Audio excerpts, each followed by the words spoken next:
A clear principles-based regulatory approach to the digital asset sector could be a huge benefit to the Australian economy according to the report. Up to $40 billion a year, 60 billion Australian dollars, could be added to Australia's national GDP with the right regulatory framework and could lead to enormous cost savings for consumers and businesses according to a new report.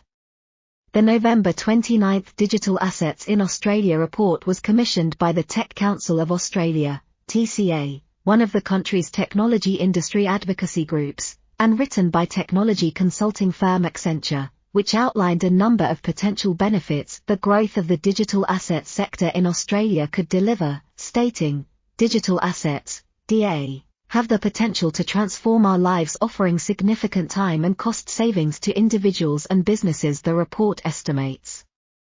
Digital assets such as cryptocurrencies, stablecoins, tokens, and central bank digital currencies, CBDCs, could deliver an 80% reduction in retail payments costs by 2030, save Australian businesses 200 million hours per year by automating tax compliance and administration, and a further 400,000 hours in preparing documents for business loans. It also points to potential savings for consumers of almost $2.7 billion per year, $4 billion Australian dollars, or $107, 160 Australian dollars, per person, if they use digital assets for international transactions, while suggesting that an instant settlement of business transactions could be hugely beneficial for the 4,000 businesses that fail each year due to cash flow issues. Decentralized Autonomous Organizations, DAOs, are referred to in the report as a way to build public trust by making decisions, transactions, and procedures automated and transparent, with all members of the organization granted equal rights through the issuance of utility tokens. It also mentions that to fully unlock the potential of DAOs, the government needs to clarify the legal status of DAOs, including the liability implications for its members after participants of the UKI DAO were charged by American regulators.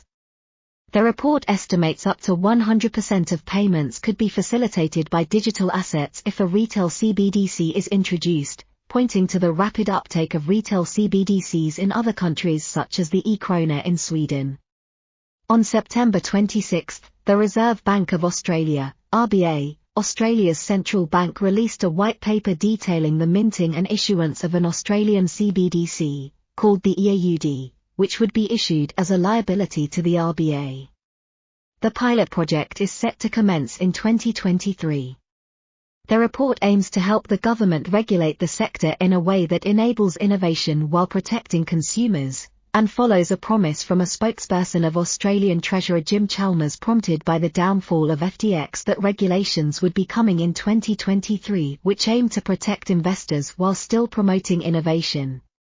According to a November 14 report from the Australian Financial Review, AFR, 30,000 Australian investors and 132 companies have funds locked up with FTX.